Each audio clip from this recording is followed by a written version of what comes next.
Assalamualaikum warahmatullahi wabarakatuh. Waalaikumsalam warahmatullahi wabarakatuh. Selamat pagi semuanya.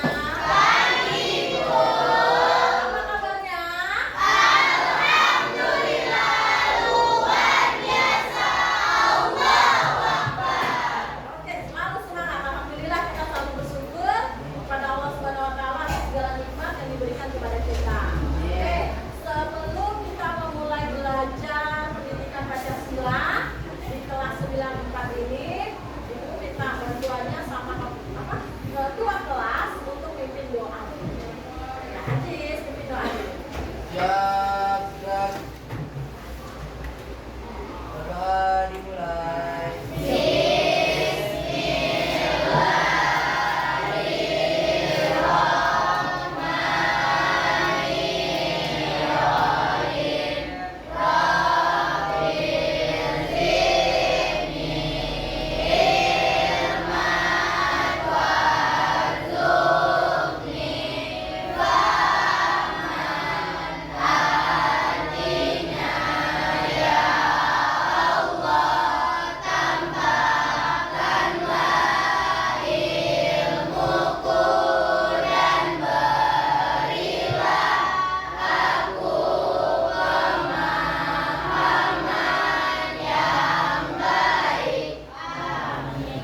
Beri salam. Assalamualaikum warahmatullahi wabarakatuh.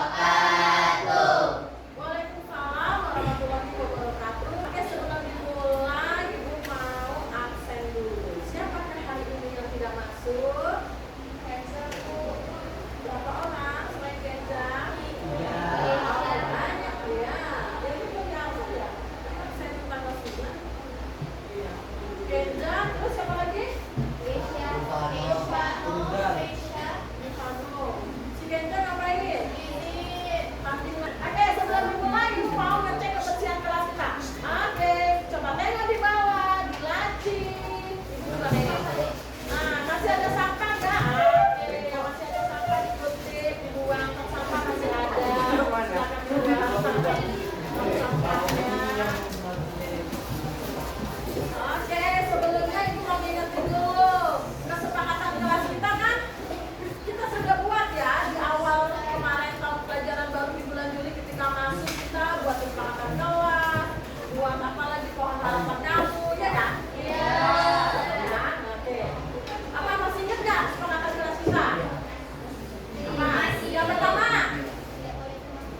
Tidak boleh? Terlambat. Berarti jatuhnya adalah disiplin. Yang kedua, menjaga kebersihan.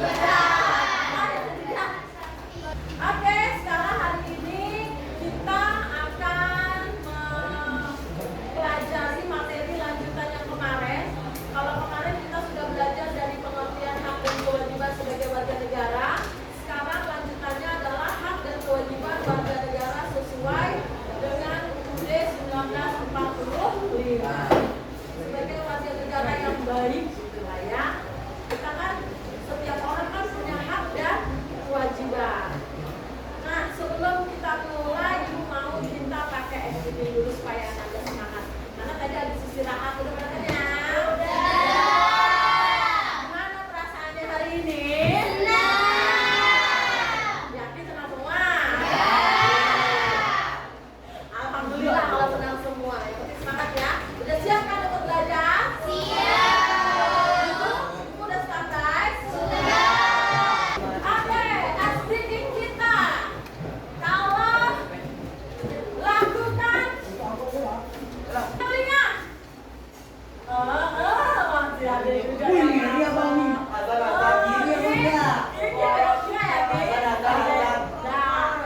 pegang tangan. Ternyata kamu masih juga lanjut. Oke, kasih tepuk tangan buat kita semua. Pegang. Berdiri lagi. Berdiri. Sekarang kita pakai tepuk-tepuk aja. Oke, kalau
kamu sebagai anak dia di rumah, sebagai anggota masyarakat dia juga. Nanti ketika kamu dewasa, kamu akan menjadi warga negara. Jadi kita kemarin sudah belajar ya pengertian hak dan pengertian kewajiban. Udah paham? Coba siapa yang masih ingat apa itu hak? Oke, kencet tangan.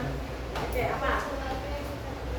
Sesuatu yang kita terima. Betul sekali. Ada lagi yang memberikan versi berbeda. Pengertian hak. Sesuatu yang kita terima. Atau kata lainnya apa lagi? Sesuatu yang harus apa? Yang sesuatu yang harus kita dapatkan. Ya betul berarti. Selanjutnya pengertian kewajiban. Ya.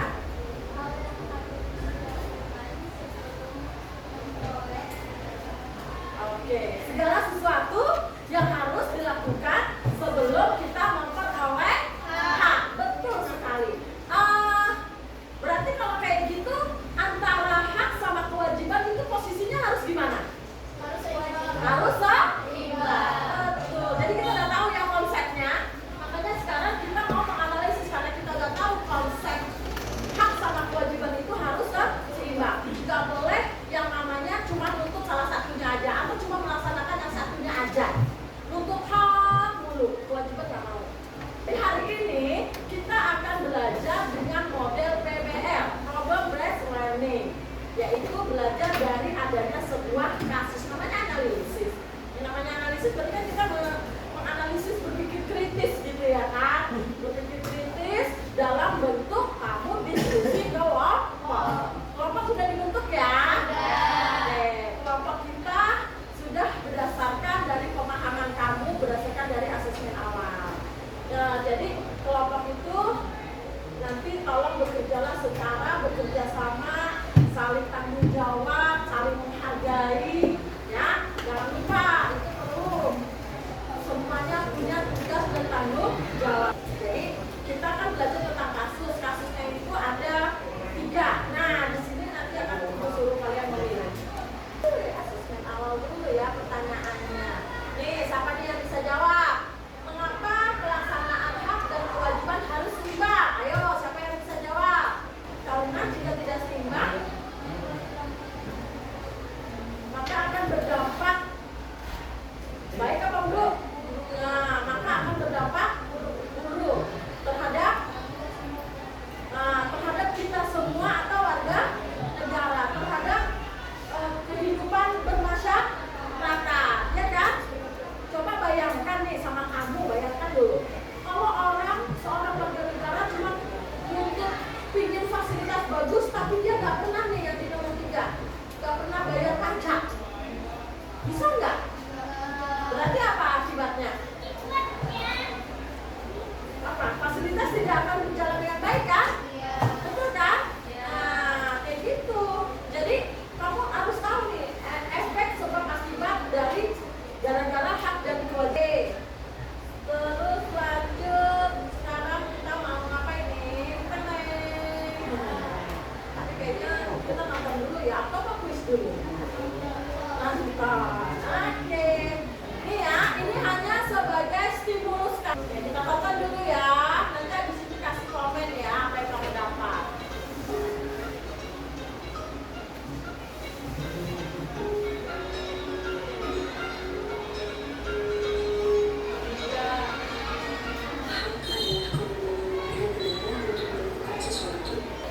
Nah, dari video yang tadi, coba siapa yang bisa menyebutkan ada hak apa aja yang diceritain di situ, ada kewajiban apa aja di situ.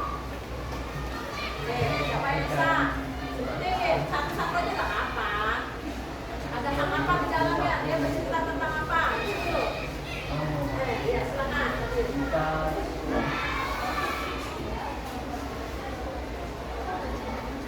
Kewajiban sebagai warga negara, terus ada hak asasi manusia, terus ada hak perlindungan dari pihak manapun. Oke, bagus sekali. Kasih tepuk tangan dulu. Setelah nonton video, kita amati si gambar-gambar ini. Gambar 1 tentang apa? Ini maksud hak apa kewajiban? Kewajiban. Kewajiban. Hak.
Jadi ada 4 poin, ya. Nilainya itu ada nilai individu, ada nilai secara kelompok. Masing-masing kelompok menjawabnya cukup 1 aja. Oke, ibu bagiin ya. Apa nih? Sono. Aku buat kelompok kopinya lagi. Oke.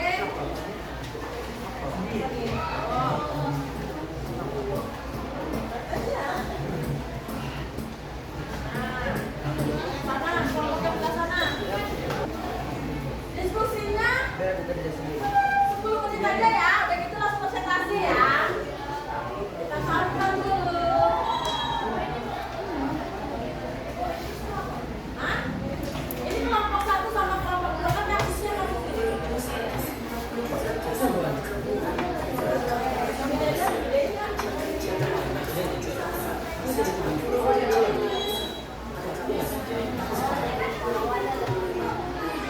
itu untuk kasus 1, masalah tentang demo yang terjadi di tanggal 4 September. Kasus 2. Nih, apa gambar ini? Kayak di bully ya. Tapi jatuhnya kayak permasalahan keluarga sebenarnya. Jadi bisa terjadi kekerasan dalam rumah tangga. Ya kan, takut-takut suaminya kan? Ya kan?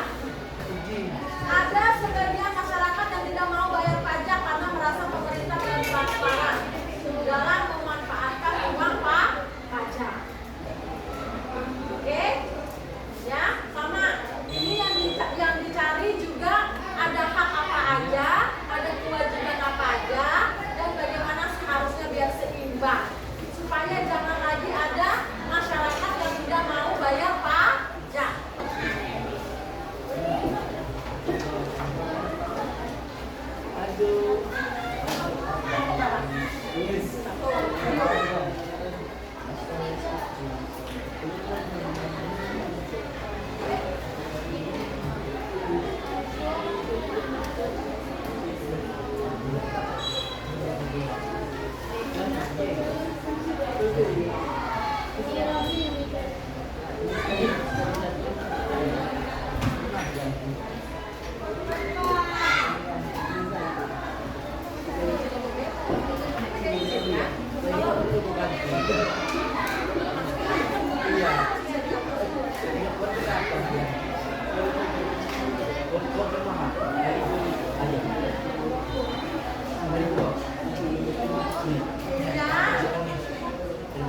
Kasus 2 boleh. Erik, kasus 3 udah nih. Oke, kasus 2 itu yang kekerasan.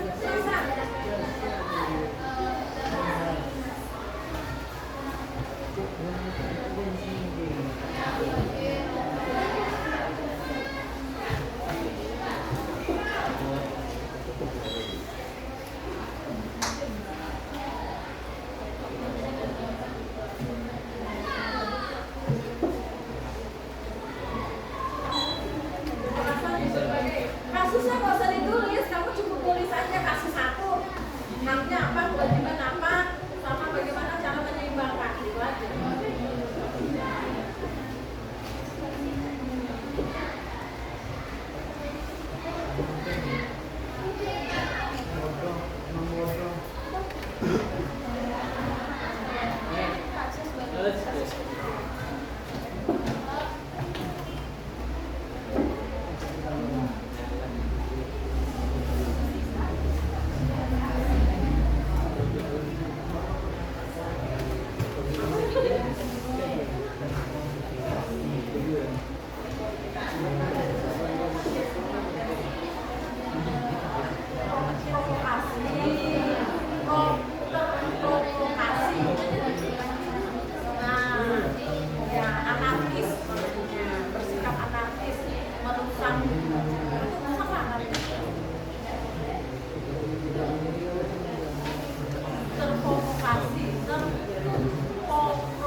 Gas.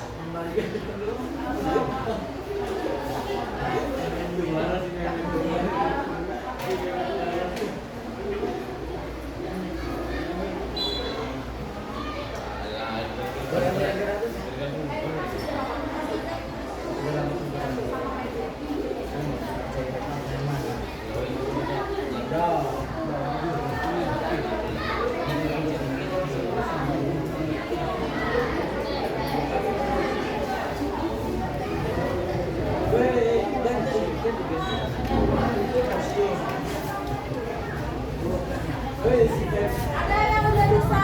Ayo, let's move in. Siapa yang mau duluan? Mau taruh supaya singkat aja ya. Iya, ada sudah. Masih dua kan? Kan yang masalah guling-guling ya? Ya kan? Boleh.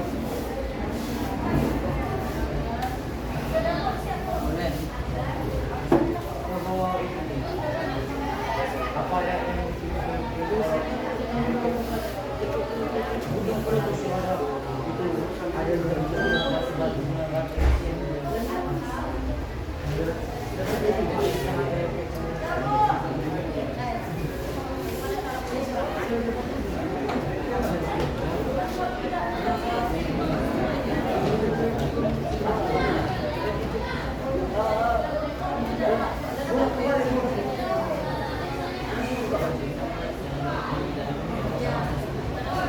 Dan supaya tidak terjadi si guling tadi, supaya tidak terjadi kekerasan tadi. Iya, oke oke.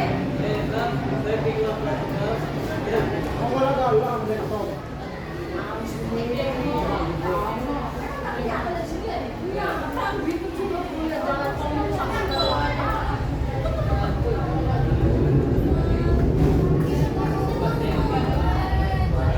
Ya, ada yang bisa? Bisa? Ya, maju. Ini udah siap? Beradu? Oke, maju. Oke. Bawa dua.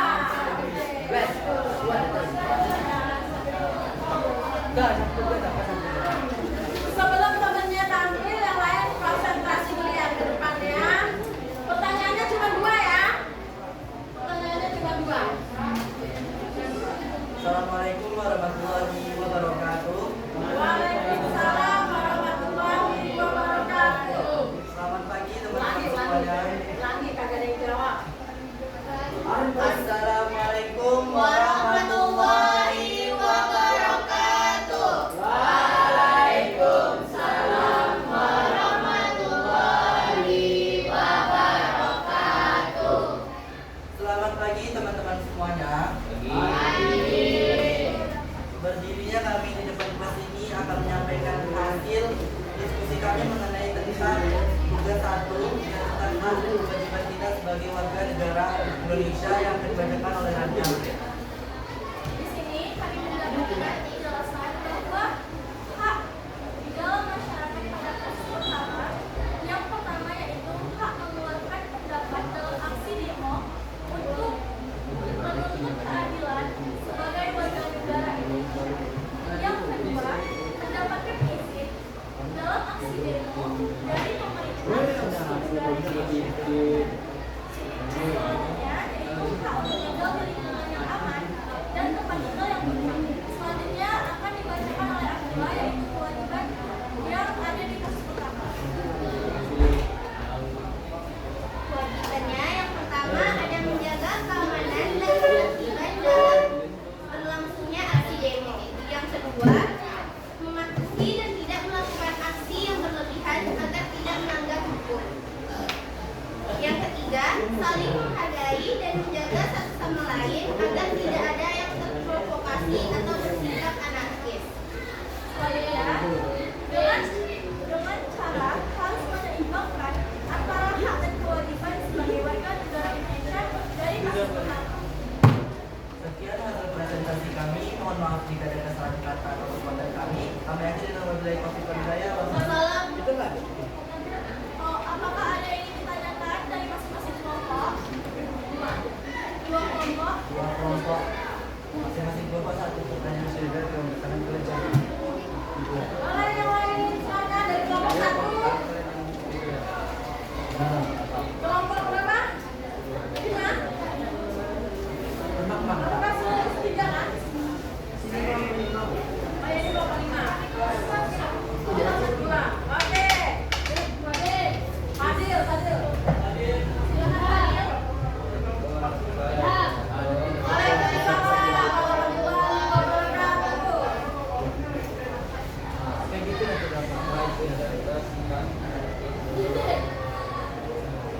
Apa itu contoh sikap anarkis? Saya akan menjawab dari pertanyaan Fadil. Contoh sikap anarkis itu seperti merusak fasilitas umum, berperilaku kasar, dan sebagainya. Apakah sudah paham? Alhamdulillah semua kelompok sudah tampil ya. Sekarang tinggal kita di ujung pembelajaran kita hari ini. Mari sama-sama kita ambil kesimpulan dari belajar kita hari ini. Coba Ibu ingin tahu sama kamu dari kita belajar masalah hak dan kewajiban yang secara seimbang sesuai dengan perundang-undangan. Itu kira-kira apa sih manfaatnya? Manfaat kita belajar hari ini, belajar tentang hak yang harus seimbang.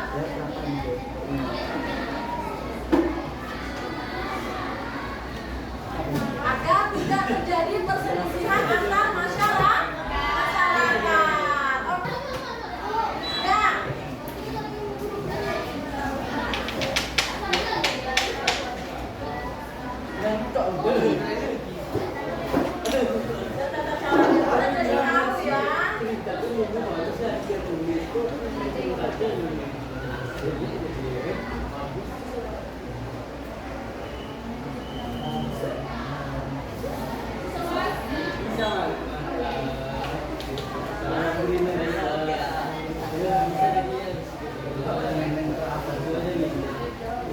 Oke, ya.